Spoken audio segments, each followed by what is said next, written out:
suis assez d'accord avec ça. Je suis assez sociable, j'ai pas de soucis à m'ouvrir aux gens. J'ai pas mal d'assurance,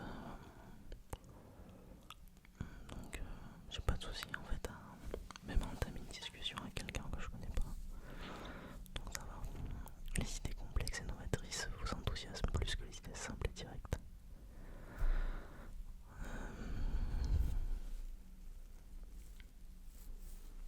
Pas vraiment. Vous vous laissez en général plus facilement convaincre par des émotions qui vous touchent que par des arguments factuels.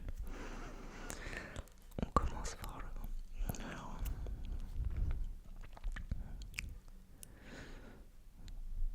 je suis en désaccord. Je suis désolé.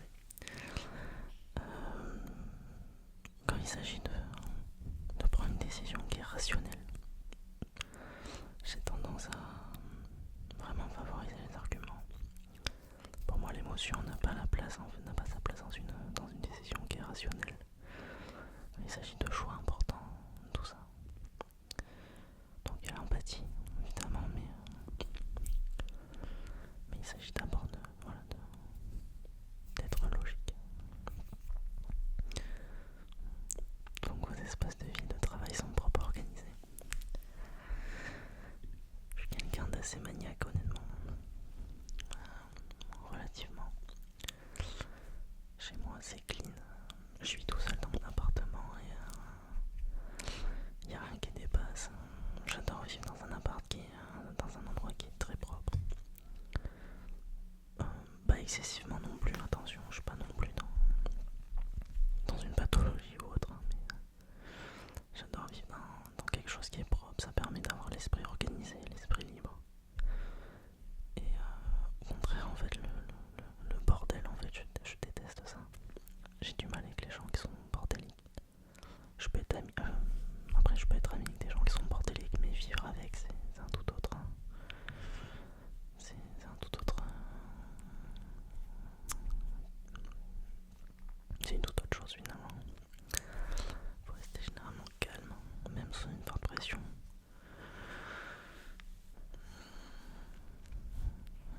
En fait, ça dépend des situations. Si c'est par exemple la colère, je suis quelqu'un je suis pas colérique, mais j'arrive à supporter la pression, donc je vais dire d'accord.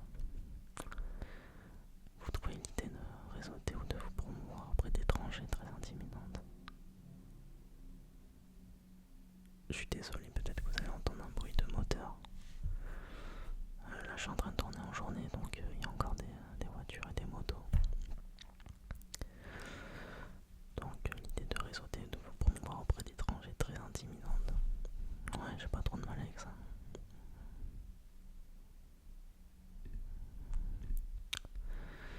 Vous priorisez et planifiez les tâches de manière efficace, les accomplissant souvent bien avant la date limite. Ouais, je suis assez organisé.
pense, mais c'est pas une petite erreur qui va me faire douter de moi, quoi. Donc je vais dire non. Vous n'avez aucun mal à aller vers quelqu'un que vous trouvez intéressant et à entamer une conversation. Ouais, complètement. Vous n'aimez pas particulièrement les discussions portant sur les différentes interprétations des œuvres créatives. Alors, je suis pas d'accord. Justement, ouais, c'est ce genre de discussion que je trouve vraiment pertinente aussi, quoi. Quand il s'agit de sujets en fait qui prennent une dimension subjective, c'est là en fait où, pour moi, c'est toute la richesse en fait d'une discussion, d'un débat, c'est que ok, il y a les éléments factuels, mais après bon, il y a les éléments subjectifs. Et c'est comme ça qu'on s'enrichit aussi soi-même. Et qu'on enrichit nos relations aussi, je pense. C'est en apprenant à écouter les autres. Je vous conseille un livre qui est super à ce sujet qui s'appelle Comment se faire des amis de Dale Carnegie. C'est pas un livre en fait qui traite en fait de la question comment se faire des amis. C'est plus en fait un traité d'intelligence sociale. Donc c'est pas un guide, mais ouais, si c'est un peu un manuel, enfin c'est une bible en fait de l'intelligence sociale. Donc comment se respecter soi-même tout en se faisant apprécier des autres. Et je l'ai trouvé top parce qu'il met en lumière en fait des mécanismes et des leviers en fait dans les relations sociales qui sont super super pertinents. Donc non, pas d'accord. Désolé si je divague un peu, mais j'aime bien discuter de ça.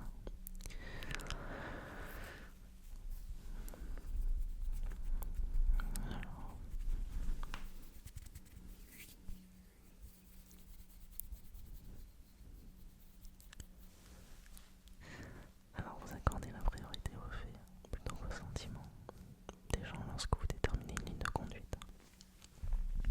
Absolument. J'ai déjà argumenté là-dessus juste avant. Vous laissez souvent la journée se dérouler sans aucun planning. Non. Vous vous souciez rarement de faire bonne impression auprès des gens que vous rencontrez. Pas du tout. Pas du tout, pas du tout. Pas du tout, pas du tout, pas du tout, pas du tout, pas du tout, pas du tout, pas du tout, pas du tout. C'est pas que le regard des autres en fait a un impact sur moi. C'est juste que je sais que la première impression en fait va déterminer énormément de choses en fait dans la manière dont les gens vont se comporter avec vous plus tard. Donc j'ai tendance à moins lâcher du lest justement au début pour avoir une bonne impression, et après si je vois que je peux être un peu plus à l'aise avec les gens, j'ai tendance à lâcher du lest. Mais c'est très très important en fait de faire bonne impression, parce que c'est souvent les 10 premières minutes qui vont déterminer peut-être 60% des idées que les gens auront de vous. C'est comme ça, c'est la nature humaine. Donc non, vous appréciez participer à des activités en équipe. Alors, des activités en équipe, ça peut être marrant, mais le souci c'est que je suis très très mauvais joueur. Et je l'avoue, c'est un gros défaut que j'ai. Et j'ai tendance un peu, pas à délaisser en fait pas à délaisser la faute sur les autres, mais je peux être vraiment frustré si je vois qu'il y a quelqu'un qui s'investit pas autant que les autres. Je pourrais trouver ça injuste. Donc j'aime bien, mais je sais que ça peut me frustrer aussi, donc je vais mettre un neutre. Vous aimez expérimenter des approches nouvelles et non testées.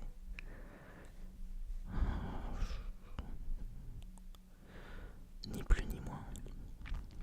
Vous attachez plus d'importance à la sensibilité qu'à l'honnêteté. Non, je préfère l'honnêteté fois 1000. C'est pas que la sensibilité, je m'en fous, mais l'honnêteté c'est la base d'une relation saine pour moi. Il n'y a pas pour moi il n'y a pas de sentiment plus pur que l'honnêteté, qui est corrélé avec l'amour d'ailleurs, et le respect d'autrui, et le respect de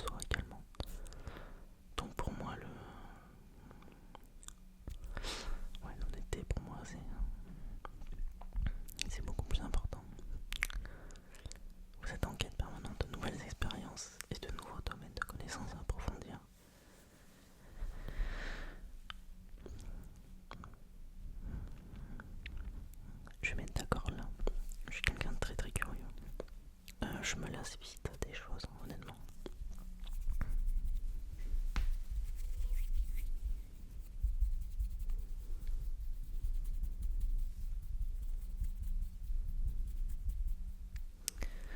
Je me lasse vite des choses et j'ai tendance à... En fait, j'aime pas le trop plein de quelque chose, donc j'ai une personnalité un peu éclectique sur ça. J'ai tendance à vouloir en fait toucher à plein de choses, tester plein de choses et m'intéresser à beaucoup de sujets. J'ai besoin d'être stimulé en permanence. En fait, je suis assez... j'ai une vraie pile électrique, quoi. J'ai besoin de tout savoir, tout voir. Enfin, il y a du bon et du mauvais être comme ça, j'avoue. Mais voilà. Vous avez tendance à vous inquiéter que les choses aillent de mal en pis.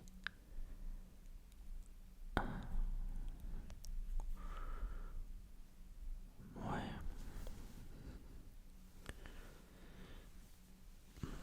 Je sais pas trop quoi en penser. Si t'as un plan qui est bien dessiné en tête, il se peut que ça empire avant que ça aille mieux, mais ça manque de contexte selon moi cette question, donc je vais mettre neutre.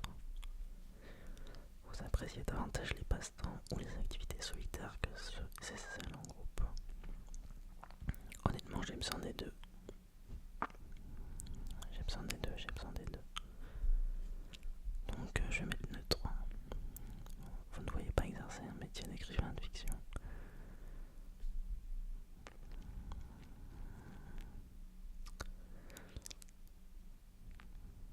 Franchement, je me vois pas être écrivain. C'est pas que j'aime pas la créativité, c'est juste que c'est pareil, c'est quelque chose qui peut me lasser en fait. Et c'est pas que je suis pas créatif d'ailleurs, mais c'est juste qu'être écrivain, en fait c'est dédié sa vie à ça, et pour moi c'est beaucoup de sacrifices. Donc bon, vous préconisez des décisions efficaces, même si cela implique de faire abstraction de certains aspects émotionnels. Ouais. Vous préférez vous inquiéter de vos tâches avant de vous détendre? Absolument. En cas de désaccord, vous privilégiez la défense de votre point de vue au détriment des sentiments d'autrui.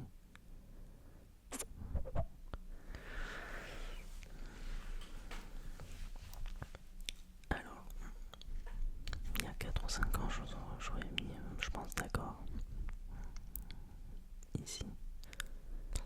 Maintenant, j'essaie de m'améliorer sur ça parce que le but c'est pas d'être un tyran non plus, quoi.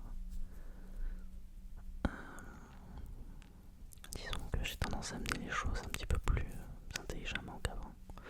Bah, c'est aussi ça, en prendre en maturité, c'est comprendre qu'on n'est pas seul sur Terre et que ça serait trop facile en fait si on avait toujours raison. Donc, je vais mettre neutre parce qu'en vrai, honnêtement, j'ai tendance à défendre mon point de vue quand j'ai la certitude d'avoir raison. Mais j'ai du mal en fait à l'émotion en fait dans le débat. Je sais pas comment vous dire, mais je préfère le factuel, quoi. Mais ça veut pas dire que je vais non plus descendre la personne en face de moi, donc je vais être neutre.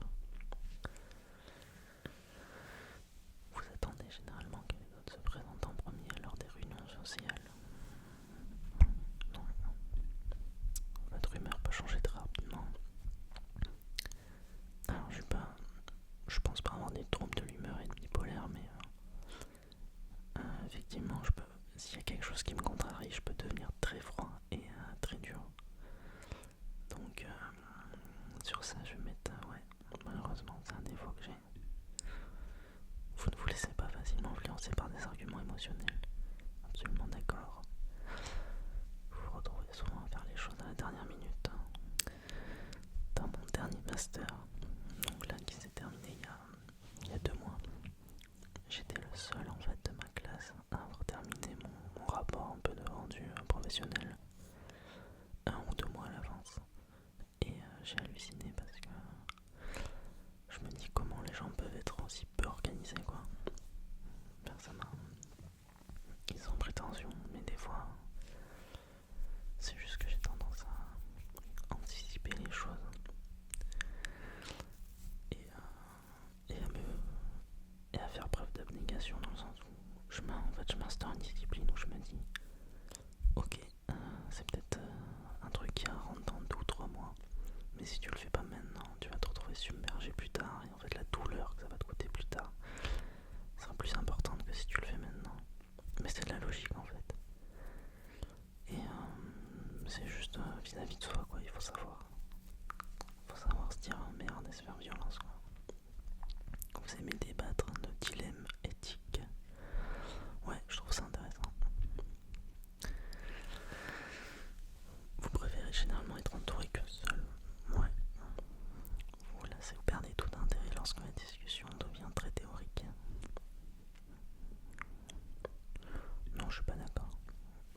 vie objective et non pas sur des sentiments. Ça par contre, ouais, absolument.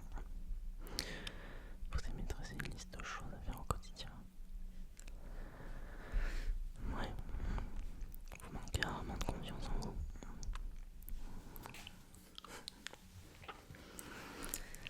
Donc là vous allez dire que je suis un mec hyper prétentieux, mais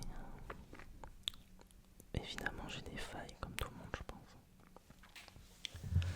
Sur certains aspects, dans certaines situations, je vais manquer de confiance. Mais globalement j'ai quand même bien confiance en moi quoi. Surtout lorsqu'il s'agit de situations sociales. Vous évitez de passer des appels téléphoniques. C'est pas que je préfère les mails, mais ouais, ça dépend des situations, ça me dérange pas. Vous aimez découvrir des idées, des points de vue qui ne vous sont pas familiers.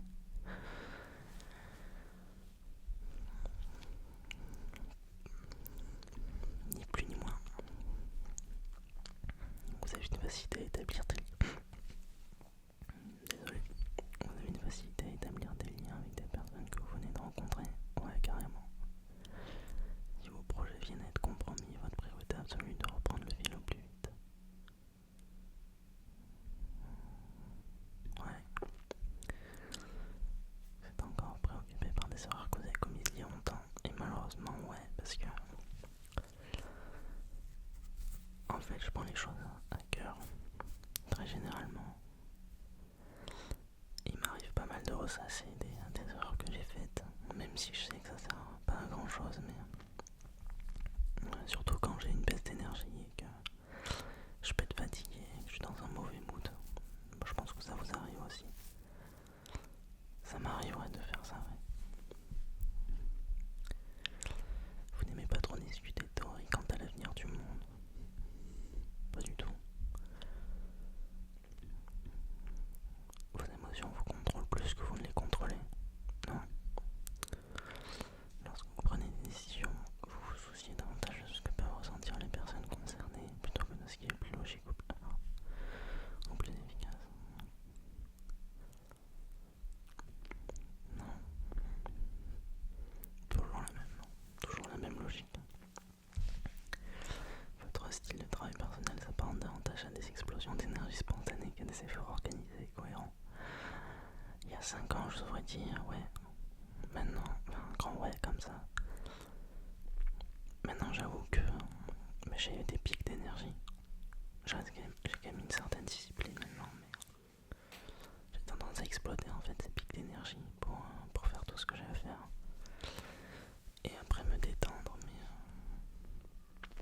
ouais, je vais dire ouais quand même. Lorsque quelqu'un vous tient en haute estime, vous vous demandez combien de temps il vous faudra pour le décevoir. Waouh. Putain, ça va être pessimiste ça. Désolé pour le terme. Mais non, je pars pas de ce principe, non. Vous adorez avoir un emploi vous obligeant à travailler seul la plupart du temps. Je pense que le travail, c'est peut-être l'un des seuls aspects de ma vie où j'aime être seul. Parce que je n'aime pas en fait dépendre des autres dans le travail, parce que tu joues un rôle et t'es bridé en fait dans ta manière d'appréhender en fait les personnes. Le management c'est autre chose, mais devoir dépendre des autres c'est quelque chose qui me frustre pas mal. J'aime avancer en fait à mon rythme, donc c'est-à-dire généralement assez rapidement, et quitte en fait à faire des erreurs. En fait, je suis pas du genre à m'attarder sur un travail qui peut me durer une journée sur laquelle je vais faire 0 erreur. Je préfère faire ce travail en 1 heure ou 2, quitte à faire 1 ou 2 erreurs et avoir 80% des résultats quoi. Moi je vois ça comme ça. Je fonctionne un peu avec la loi de Pareto, le 80-20, pour moi c'est 80% c'est 20% des efforts pour 80% des résultats. Et donc ça veut pas dire que je bâcle le travail, mais ça veut dire que j'essaie d'être très très efficace. je vais dire ouais. Vous estimez que la réflexion sur des questions philosophiques abstraites est une perte de temps? Je suis pas vraiment d'accord. Vous vous sentez plus attiré par les lieux à l'atmosphère animée que par les lieux calmes et intimes? Ouais, c'est vrai. Si une décision vous semble juste, vous agissez souvent sans nécessiter davantage de preuves. Ouais, encore une fois, ça manque de contexte, mais ouais. Vous vous sentez souvent submergé? Non, pas du tout. Je suis assez chill. Vous terminez les choses méthodiquement sans brûler les étapes. Non, du coup, vous préférez les tâches qui nécessitent de trouver des solutions créatives plutôt que de suivre des étapes concrètes. J'aime bien les deux. En fait, j'aime bien l'équilibre des deux, justement. J'aime bien avoir des tâches qui me demandent d'exploiter ma créativité et aussi avoir des tâches un peu plus simples, voilà, un peu plus logiques. C'est cet équilibre justement qui me stimule pas mal, donc voilà. Vous vous fiez davantage à votre intuition émotionnelle qu'à votre raisonnement logique au moment de faire un choix? Non, pas du tout. Vous avez du mal à respecter les délais? Pas du tout. Vous êtes confiant dans le fait que les choses vont s'arranger pour vous? Ouais. Enfin, je suis assez optimiste. Je suis pas non plus, voilà, mais je suis assez optimiste. Je suis un homme. Aïe aïe aïe aïe. Bon, mais j'ai pas trop changé. Donc, pour info, en gros, quand je l'avais fait il y a 5 ans, j'étais déjà commandant. Et je le suis encore aujourd'hui. Alors, bon, je vais vous lire ce qu'est un commandant du coup. En tant que LTJ, commandant, vous êtes un leader né doté d'une volonté inégalée de concrétiser vos visions. Votre esprit stratégique excelle à avoir une vue d'ensemble, à déterminer des objectifs à long terme et à concevoir des plans efficaces pour les atteindre, absolument. Vous possédez une rare combinaison de confiance, de charisme et d'esprit de décision qui attire les autres vers vous et les incite à vous suivre. Ouais, enfin, je suis pas prétentieux, mais on me l'a dit en fait plusieurs fois, donc je suppose que c'est vrai. Votre approche de la vie est caractérisée par l'ambition et la recherche incessante du succès, carrément. Vous avez une capacité innée à organiser les personnes et les ressources, à créer de l'ordre à partir du chaos et à transformer des idées abstraites en résultats concrets. Votre intelligence aiguë, votre capacité à prendre des décisions rationnelles vous permettent de naviguer aisément dans des situations complexes en gardant toujours à l'esprit l'objectif final. Absolument. Bah vraiment, c'est exactement ça. Je vais pas mentir, c'est ça. Alors, 71% extraverti, 60% intuitif. C'est vrai que j'ai un côté observateur, mais je fonctionne assez à l'intuition aussi. 79% pensée, 80% de jugement. Personne qui juge en 10 minutes, est très organisée, elle s'apprécie la clarté, la prévisibilité, la finalisation, préférant la structure, la planification, la spontanéité. Absolument.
ça va signifier aussi que vous pouvez avoir des difficultés avec des tâches banales ou des situations qui ne correspondent pas à votre vaste vision. Exactement. Exactement. Moi je vais pas tout relire non plus, mais alors vos points forts: leader né, expert en efficacité, ambitieux, stratège hors pair. Vos points faibles: impatient, absolument, perfectionniste. Vos standards élevés peuvent mener à un burn-out et au stress. J'ai un côté assez perfectionniste, c'est vrai, mais ça va, il est assez modéré en vrai. Comme je vous ai expliqué, je suis plus dans l'efficacité quand même. Autoritaire, votre forte personnalité peut volontairement intimider vos collègues. Malheureusement, c'est vrai. Alors, dans le monde pro, c'est différent parce que je suis assez calme, mais je dirais que de manière générale, dans mes relations, c'est un peu ça quoi. J'ai un gros caractère et c'est vrai que j'ai tendance un petit peu à prendre le pas quoi, mais sur ça je travaille dessus en fait, quand on conscientise en fait parfois qu'on est trop qu'on a le trop le dessus. Pour moi une relation saine